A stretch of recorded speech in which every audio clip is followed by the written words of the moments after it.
கிருபையினாலே சிங்காசனம் ஸ்தாபிக்கப்படும். நியாயம் விசாரித்து துரிதமாய் நீதி செய்கிற ஒருவர் அதின் மேல் தாவீதின் கூடாரத்திலே நியாயாதிபதியாய் உண்மையோடே வீற்றிருப்பார்.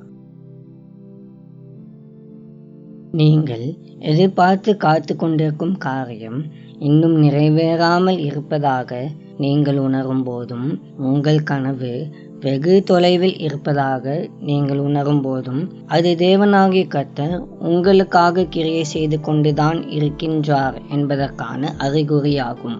எனவே இப்பொழுது நீங்கள் இருக்கும் சூழ்நிலையை கண்டு சோர்ந்து போகவோ பயப்படவோ வேண்டாம். தேவன் உங்களுக்காக விரைவாக செயல்பட்டு கொண்டுதான் இருக்கின்றார். துரிதமாய் நீதி செய்கிற நியாயாதிபதி என்பது அவர் நாமம். அன்பின் ஆண்டவரே, மகிமையின் பிதாவே, உம்மை துதிக்கிறோம். தங்களுடைய வாழ்க்கையில் ஒரு காரியம் நடக்க வேண்டி நீண்ட காலமாய் காத்திருந்து இப்பொழுதும் என்னுடன் இணைந்து ஜெபிக்கின்றவர்களுடன் சேர்ந்து உம்முடைய சமூகத்துக்கு நேராக வருகின்றோம்.